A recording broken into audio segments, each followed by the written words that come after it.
So you're just getting started in business, or perhaps you've been in business now for a bit of time. Do you need accounting software? And what software should you use? Or maybe that's not even the question. What should you be doing? This is Josh Spurrell. He is Canada's top business consultant. My name is Desmond Soon. And Josh is the author of the book, 100 Myths, Entrepreneurs versus a Chainsaw. And in here, Josh actually wrote over 100 chapters of myths that us business owners make and how to avoid them as a business owner. So Josh, talk about the accounting software. I mean, you run an accounting firm as well too. You're a CFO.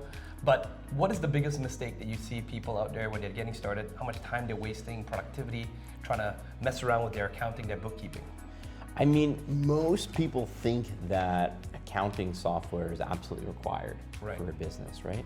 And this is where we have to shift it, shift your perspective altogether, right? Okay. You have to remember that most people's opinions was, it was formed in one of two ways. Yep. So way number one, they came from a big company. Yep. Okay, so they came from a big company where they all had software, right? But they have to realize in a small company, the IT department and the sales department, they are one and the same. It's you, right? If you're a small entity, it's just you, right? And so anytime that you spend in IT, you detract from sales, right? When you follow successful entrepreneurs around, they spend a disproportionate amount of their day, week, month involved in sales or face-to-face interactions with current clients or prospective clients, right? So by spending more time on IT, you are detracting from sales. You don't get one without the other. It's not a magical trade-off that's going to save you time. So the more time that you spend on it, right? So that's way number one. It's formed in that way. Okay. So they came from a big company. They had software. Way number two is we are bombarded with the Intuits of the world and the QuickBooks of the world and the Sage, right? Where the zeros and they're saying you need software, you need software, you need software, right? That's not actually the case. I've been working with small businesses for 23 years, and I've seen $1 million businesses built on paper records, right? And I've seen people with the best software fail, right? This happens, right? And so we have to first understand, do we actually need it, right? Right. And you also have a quote here, Josh. I mean, you say 85% of employees lose at least 1 to 2 hours of productivity a week searching for information. That's right. So they're spending time trying to muck around with the software. They're not an accountant, they're not a bookkeeper, but they're trying to play around with QuickBooks or with Xero, Sage, and all these different accounting software. I mean, 2 hours. Imagine if 2 hours every single week you pick up the phone and call prospective customers. Yes. Right? Yeah, you'd have way more sales. And which business is going to succeed? Has a better chance of success, right? Yeah. And so I pointed down to a couple of rules, right? And if you ask, I would say 9 out of 10 CPAs, they probably disagree with me. And I would say it's because they came from big companies and because they're CPAs first and entrepreneurs second, and I'm an entrepreneur first, right? And so we need to get the cash flow of that business moving. And I would say the first record keeping system that anybody needs is a business bank account and a business credit card. Right, okay. So don't think a piece of software is going to solve this, and you could be $100 million a year business or $1,000 a year business, and I would get a separate business bank account and a separate credit card. Okay? Right. Do you need a business credit card, or can you just use a personal credit card but just allocate it for the business? A business credit card is better, but a personal credit card used exclusively for the business is exponentially better than a commingled credit card. Right. Okay. So this is your first basic accounting software. Every business needs it. Okay. So imagine all the income is deposited to the business bank account. All the expenses are paid from either the business bank account or the business credit card. Correct. Okay. And then a basic record keeping system is just reviewing those bank statements every single month and writing notes on what they are, right?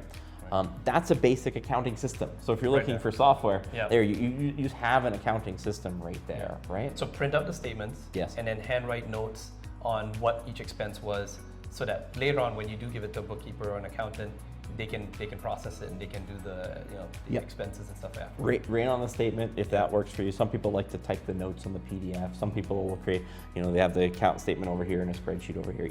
Either one of those works. Really simple to do, really quick to do, free to do. You're not going to pay any money, right? And so I always, watch the person who's giving you advice. Are they also selling you software? Yeah. Right? How many people are telling you need accounting software who sell accounting software, right? Or click my affiliate link below to sign up for the software. It's like, come on, guys.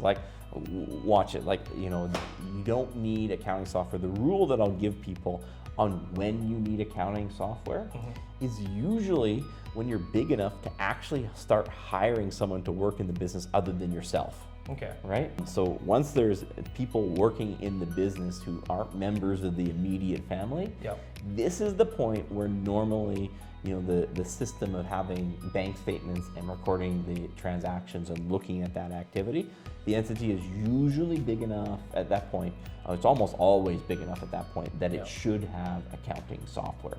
Okay. Should I get the accounting software if just I want to send out invoices, you know, because, you know, like QuickBooks, they allow you to send out invoices, or is that irrelevant? I would get a, you know, a standalone invoice. You can just use an invoice template, right? Yeah, just download a template. You don't need to get fancy, right? Templates, or there's simpler software, because QuickBooks is a full double entry accounting system, right? Yeah. And so normally I would tell people, it's like, well, I wouldn't try to learn QuickBooks. Yeah. You know, most people think that, oh, I'm going to learn QuickBooks. And it's like, hey, can you teach us how to use QuickBooks? And I tell them, it's like, sure, I can teach you to learn QuickBooks. Go to university, take a 4-year accounting degree, and then come work for me for 1 year full time. You will be somewhat capable in QuickBooks, right? And so people think that they're going to learn it, right? It's the same reason they're hiring you. They're hiring you to, you know, be their chiropractor or lay their flooring, right? Yes. Because you spent years getting good at that, right? You know, this is the same thing, right? Yeah. It's going to take you a while to get good at it. Normally, you're going to have to hire someone to have those records kept in any sort of quality. You know, the do-it-yourself QuickBooks files, they're very few and far between. You know, we're about shifting the odds of business, and the odds are your QuickBooks file is either going to be bad or you're going to spend a significant amount of time doing it, right? So then, Josh, what do you recommend for, you know, business owners right now? Different stages of the business, right? If someone's just getting started, you recommended the bank statements. But what if someone is already up and running? Say they've been doing about, say, $100,000 already. Yeah. And you know, but their books are all a mess, their receipts are all a mess. You know, they're looking to tidy things up this year. It's tax season, year end. What should they do?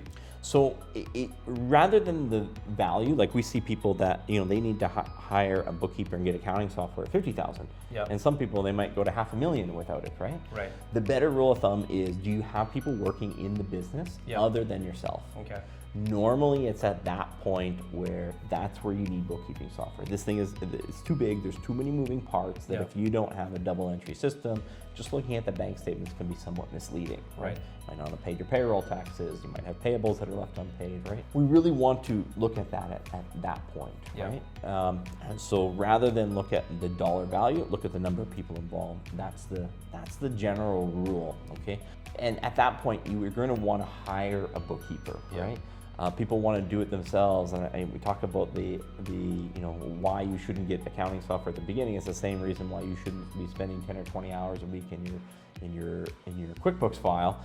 Is just because, you know, you should be spending that time in front of customers, right? It's really common where you have a business and you have, you know, husband and wife team, and one of them are, you know, doing the books, right? Or you have partners, 2 independent partners, and one of them does the books and one of them in the customer-facing role, and then you have to sit them down and tell them, it's like, do you know that time that you spend doing the books is worth about $200 a month? You can completely outsource that, and that person who's working full-time can then spend their entire full-time efforts pursuing new customers. Sales and marketing, yeah, exactly. Yeah, there's so many more high-value things. Yeah, right? I think that's an important point. Just saying there, you know, you can outsource bookkeeping for $200 a month, but the amount of time that you sacrifice if you try to do it yourself, how much more money or how much more customers could you have acquired, you know, instead of trying to do it yourself? And then it's normally wrong anyways. Yes. And you still got to hire someone to clean it up anyway. That's right. So you really need to, you know, look at that, right? I mean, like myself, I'm a CPA. I can't remember the last time I reconciled my own bank account. You know, it would not be my highest and best use at all, right? Doing that, I'm going to have a junior person in my organization do that, right? So that would be, you know, kind of the levels where you start where every single business needs a dedicated business bank account and credit cards, okay?